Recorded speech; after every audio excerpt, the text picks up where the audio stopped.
Bismillahirrahmanirrahim.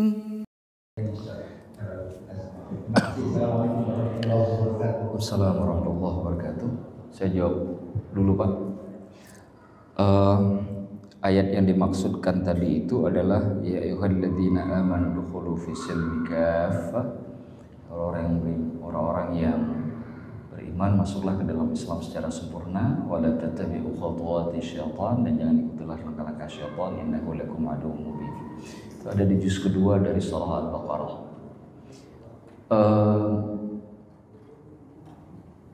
Penjelasan terkait dengan ayat ini menarik karena ketika disebut dalam ayat itu bukan kata Islam. Penyebutannya kata as-silmi, silmun, bukan al-islami. Walaupun yang dimaksud itu adalah keislamnya, tapi penggunaan katanya bukan kata Islam. Meskipun kata Islam berasal dari kata salima yang artinya selamat, sejahtera, damai. Kata-kata aslama, kata Islam sendiri itu berasal dari kata aslama. Bisa artinya menyerahkan. Jadi saya misalkan kalau saya kasih kitab ini, saya katakan uslimuka hadzal kitab, saya kasih kitab ini untuk Anda. Menyerahkan. Jadi kata Islam, kenapa dipilih kata Islam itu menariknya karena Islam itu mengandung bahasa universal. Islam itu damai, Islam itu sejahtera, Islam itu penyerahan diri secara totalitas, Islam itu keselamatan, keamanan, dan seterusnya. Yang menarik ingin saya ceritakan itu adalah kita ambil nih perbandingannya dengan agama-agama besar di dunia. Hindu itu jadi agama diambil dari nama tempat, tanah Hindustan. Lalu nama tanah itu dijadikan jadi agama, namanya agama Hindu. Buddha itu adalah gelar yang diberi kepada Siddhartha Gautama. Lalu diambil gelar untuk Siddhartha itu dijadikan nama agama. Yahudi itu ras. Bagi orang Yahudi sendiri, mereka meyakini bahwa mereka adalah keturunan dari Yahuda, salah satu dari anak Nabi Yakub. Jadi itu ras. Ras diambil jadi nama agama. Makanya kenapa Yahudi itu agama paling rasis? Karena diambil dari ras. Kemudian ada Kristen. Kristen itu bukan bahasa Semit, dari bahasa Yunani. Karena bahasa Semit itu Aramaik, Suryani, Ibrani, dan Arab. Itu bahasa Semit itu. Nabi Isa diutus di wilayah Palestina berbahasa Semit, bukan bahasa Yunani. Karena Kristen itu berasal dari kata Kristos, yang artinya diurapi. Jadi orang Yahudi dulu kalau ada anak yang lahir itu diurapi, Pak. Jadi diambil dari kondisi suatu kaum, dijadikan nama agama. Dan itu pun munculnya bukan Nabi Isa yang menamakan agama itu dengan Kristen. Yang menamakannya Paulus. Saat menyebut jamaahnya di wilayah Antiok. Antiok itu Antakya yang ada di Turki sekarang dengan sebutan Kristen. Islam tidak berhubungan dengan satu tanah, tidak berhubungan dengan satu ras, tidak berhubungan dengan satu kebiasaan, karena Islam datang memberikan kebiasaannya sendiri sehingga totalitas. Makanya agama ini agama untuk rahmatan lil, bukan rahmatan untuk Indonesia, bukan rahmatan lil Arab, bukan rahmatan lil Amerikiyin, enggak. Semua karena kasar itu. Yang perlu dipahami dari totalitas agama itu adalah yang namanya penyerahan diri secara sempurna itu tidak ada bargaining. Gak ada negosiasi. Oke Allah, saya ikuti pendapat keinginanmu, tapi subuh saya susah bangun, jadi saya sholatnya 4 rakaat saja, 4 waktu saja. Yang subuh khusus untuk saya nego lah, saya nggak sanggup bangun subuh. Nggak bisa dinego. Kenapa? Karena totalitas. Oh saya sholat oke, tapi mabuk juga jalan, nggak boleh. Maka dulu ada sahabat tuh datang ke Rasulullah, ya Rasulullah SAW, aku ini bisa ninggalin apa saja ya Rasulullah, cuma kalau urusan perempuan ini sulit ya Rasulullah. Urusan zina ini sulit saya tinggalkan ya Rasulullah. Cuma minta ke Nabi dibolehkan itu saja satu. Yang lain nggak apa-apa deh, saya ikutin semuanya. Sholat saya laksanakan sholat, zakat saya laksanakan. Cuma zina doang tuh. Nabi sambil senyum bilang, emang kamu senang kalau ibumu, adik perempuanmu itu dilakukan hal yang sama oleh orang lain? Tidak ya Rasulullah. Maka orang lain pun tidak senang jika kamu melakukan hal itu. Nabi bilang begitu saja. Tujuan Nabi ngomong begitu, udah stop. Tapi caranya halus. Ada lagi tuh sahabat datang ke Rasulullah, ya Rasulullah saya ikut semuanya, cuma satu saya nggak bisa tinggalin, apa? Berbohong. Saya nggak bisa, urusan bohong tuh mas saya sudah darah daging. Sehari nggak berbohong tuh kayak nggak makan daging. Namanya juga darah daging kan. Nabi sambil senyum saja, nggak apa-apa, teruskan saja, asal jangan bohong ke saya. Nanti kalau saya tanya jujur.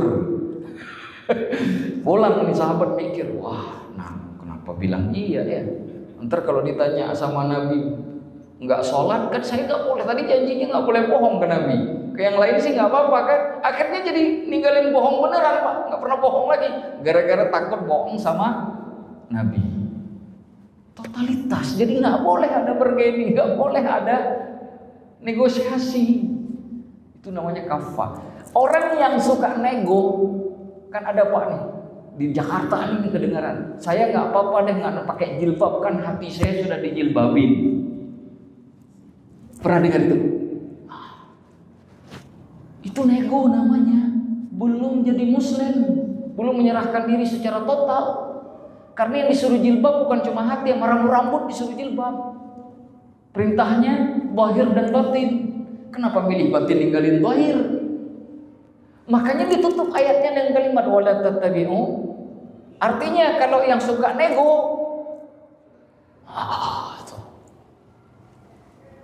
nggak mau totalitas, ke sana tuh wala tattabi'u khutuwatis syaitan, berarti ngikut jalan langkah.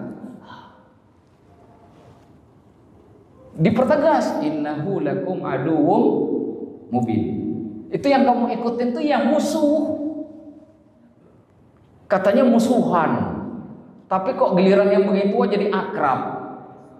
Sama kayak kita hari ini, katanya kita nggak suka Yahudi, tapi pekerjaannya kayak Yahudi. Sama kan? Katanya nggak senang sama iblis, tapi kerjaannya bikin iblis senyum terus. Itu kalimat sempurna itu begitu. Kalimat sempurna ketika kita beramal mau masuk Islam, iblis itu marah pak. Itu kalimatnya. Iblis jadi marah dan frustasi. Itu bahasanya. Tapi kalau iblisnya belum marah dan frustasi, belum kafah. Itu kalau bahasa tafsirnya begitu. Jadi kalau bahasa sosial kita sekarang itu ya nggak boleh ada negosiasi sudah. Kalau itu datang daripada siapa? Dari Allah. Saya terima daripada Allah. Lihat Abu Bakar, Pak. Abu Bakar pada saat Isra dan Mi'raj. Orang kan satu Mekah itu. Selain yang beriman aja banyak yang ragu nih, Rasulullah benar-benar Isra Mi'raj nggak sih? Masa satu malam dari Masjidil Haram ke Masjidil Aqsa balik lagi pagi malam itu juga? Begitu ada yang datang ke Abu Bakar cerita, yang lakuin siapa? Muhammad. Kalau itu yang melakukan Muhammad Rasulullah, apapun dia lakukan, saya percaya. Nggak ada nego. Logika Abu Bakar tahu bahwa itu nggak mungkin, tapi karena yang lakukannya adalah orang yang sudah diimani, saya percaya. Makanya namanya iman. bukan namanya logis. Itu makanya digelar as-siddiq. Itu alasannya itu. Kenapa? Karena Abu Bakar totalitas. Bahkan ada perkataan begini, kalau iman Abu Bakar ditimbang dengan iman kita ini seluruhnya, kalah mesti iman kita. Ini iman kita digabung nih Pak, taruh di satu tempat, lalu ambil iman Abu Bakar, taruh, masih kalah kita. Maka jangan heran ketika ditanya Rasul siapa yang paling kau cintai, jawabannya Abu Bakar. Nah, semoga ini bisa memotivasi. Bagaimana kalau ada yang salah kayak tadi orang alim juga salah? Kembali kepada hadis Rasulullah.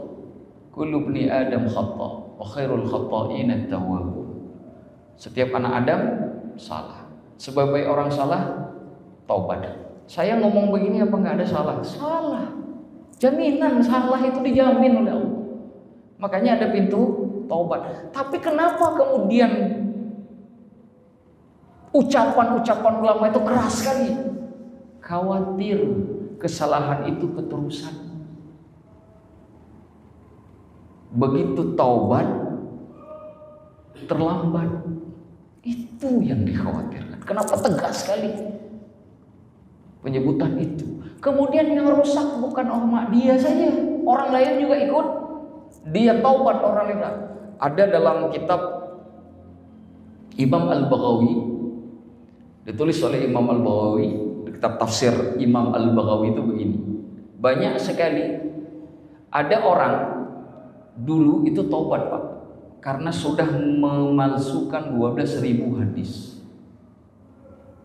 12.000 hadis. Pada saat dia taubat, dia berdoa kepada Allah, ya Allah, apakah taubatku ini bakal diterima ya Allah? Sedangkan aku sudah memasukkan 12.000 hadis yang semuanya diamalkan oleh manusia. 12.000 hadis yang dia palsukan diamalkan semua oleh orang. Itu dikutip dalam kitab tafsirnya Pak.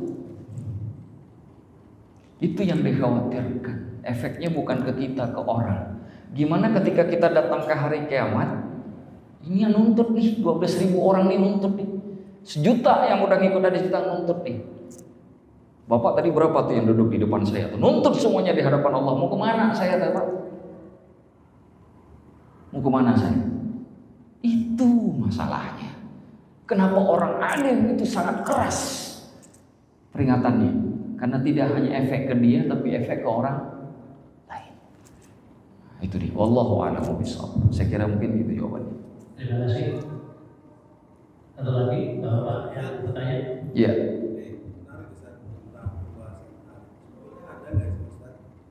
Di kitabnya Imam Ghazali itu definisi alim. Maksud saya begini. Alim itu kan kalau kita tahu dari sisi bahasa Indonesia itu apa? Sehingga ketika antum sedang pengajian konotasi jamaah itu, alim adalah orang yang pakar dalam bidang agama. Sementara yang kita tahu, alim itu atau pakar itu ada juga yang pakar dalam bidang umum. Iya. Seperti kedokteran. Tentu di sana timbul pertanyaan, pakar kedokteran yang tidak memenuhi kriteria seperti yang aku maksudkan, seperti apa? Oh ya. Sebenarnya ini sudah pernah saya jawab kalau saya nggak salah ya. 2 minggu sebelumnya itu juga pernah ada yang mempertanyakan ukuran alim kan, sudah pernah saya jawab. Dan di banyak kesempatan saya mengatakan ini tidak hanya terbatas kepada ilmu agama. Pada saat saya katakan cerita tentang niat menuntut ilmu, saya malah mencontohkannya matematika malah, bukan fikih. Artinya, kenapa saya contohkan matematika? Kalau matematika saja belajarnya harus lillahi ta'ala, apalagi ilmu fikih kan gitu kira-kira. Saya ingin ngejar ke sana. Jadi ketika saya maksud alim, tentu orang yang memang punya keahlian dalam suatu ilmu yang halal. Baik ilmu umum maupun ilmu agama. Tetapi ilmu agama lebih mempunyai pertimbangan yang lebih spesial karena urusannya langsung dengan ilmu yang Allah cantumkan di dalam wahyu. Fikih, akidah, itu kan ada ayat-ayatnya yang diturunkan. Tapi kalau matematika kan nggak diturunkan dalam bentuk wahyu, tapi diberikan dalam bentuk sudah ada di tengah alam semesta, kemudian diinjeksi pengetahuannya ke kepala kita oleh Allah. Jadi sudah diberi itu, sehingga kita bisa menganalisa. Akan tetapi ketika kita berbicara tentang orang yang alim, tentu tidak terlepas dengan orang yang alim di bidang umum. Kenapa? Oh, karena orang bidang umum ini juga punya potensi melakukan kejahatan. Ahli ekonomi misalkan. Dulu kan masih ingat kasus Sentori kan? Masih ingat ya, kita Bank Sentori itu. Dan melibatkan orang-orang yang ahli di ekonomi. Sama. Jadi kalau kita beri bayangan, orang alim itu dihukum, orang awam juga dihukum. Saya sudah pernah jelaskan kan Pak, cuma hukuman yang Allah berikan kepada orang alim lebih besar daripada orang awam pada kesalahan yang sama. Orang alim bidang umum dihukum, orang alim bidang agama juga dihukum. Cuma yang alim di bidang agama itu lebih besar dihukum daripada yang ahli di bidang umum. Tinggal sholatnya orang alim itu lebih berbahaya daripada tinggal sholatnya orang awam. Walaupun sama-sama dihukum, tapi tinggal sholatnya orang alim ilmu agama tentu lebih besar akibatnya daripada orang alim bidang ilmu. Kenapa? Orang alim bidang ilmu tahu tapi belum tentu ngerti dalil, ya kan? Tapi orang yang alim fikih dia tahu itu wajib, dia tinggalkan dan dia ngerti dalil.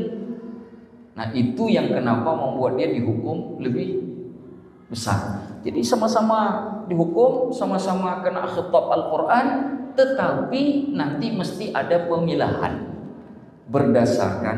Kalau ditanya apa kaidah dalam agama, amanah itu selalu berjalan beriringan dengan tanggung jawab. Anak tidak akan minta tanggung jawab ayah karena dia belum jadi ayah. Seorang ayah dia tidak akan diminta pertanggungjawaban sebagai istri karena dia suami. Masing-masing ada pertanggungjawabannya. Dia pasti akan Allah minta semua itu. Itu kaidahnya. Makanya ada hadis yang sangat terkenal kan? Kullukum ra'in. Kalimat kullukum ra'in, kullun itu bimana umum seluruhnya, dan tidak ada satupun dalil yang mengkhususkan kata umum itu. Sehingga maknanya tetap umum. Kata yang digunakan umum maknanya umum karena tidak ada yang mengkhususkan. Ra'in, penggembala. Wa kullukum mas'ulun an ra'iyati. Dia akan bertanggung jawab pada gembalaan. Nah, sekarang apa yang kita gembalakan? Keilmuan itu adalah bentuk amanah. Tadi sudah dijelaskan Allah yang berkomentar manati ila aliha untuk amanah. Yang tentu pertanggungjawabannya juga akan Allah minta. Karena juga masuk kullukum ra'in wa kullukum mas'ulun an. Saya kira mungkin seperti itu. Jadi insya Allah harus dipahami bahwa ketika bicara orang alim dalam bentuk hal yang seperti ini, itu tidak hanya dikaitkan dengan orang alim ilmu agama. Beda misalkan saya bilang mujtahid. Saya bilang mujtahid. Kalau saya bilang mujtahid itu mesti bukan orang alim ilmu fisika. Karena orang alim ilmu fisika nggak bisa jadi ijtihad. Karena untuk menijtihad hukum dia harus ngerti ilmu hukum. Maka itu pasti ahli fikih, ahli akidah, ahli hadis, ahli tafsir. Mustahil itu ahli biologi kalau saya sebut mujtahid. Jadi istilah-istilah itu memang panjang sekali harus kita jelaskan, tapi intinya seperti itu. Wallahu a'lam bishawab. Terima kasih sudah diingatkan. Terima kasih sama sekalian. Dengan waktu sudah berdalam lewat 10 menit, itu mohon ditutup dengan doa. Baik, Bapak semuanya yang dimuliakan oleh Allah, saya akhiri sampai di sini. Tidak saya perpanjang lagi, cuma mari kita pasang niat sedikit supaya apapun hajat kita itu dikabulkan oleh Allah. Hajat untuk supaya dosa kita diampuni, hajat terhadap kemudahan urusan di dunia, dan tentunya yang paling penting adalah hajat mendapatkan ilmu dan hajat agar kita bisa meninggal dalam kondisi husnul khatimah. Ala hadhihi niyyah wa kulli niyyatin shalihah. Al-Fatihah. فبأي آلاء ربكما تكذبان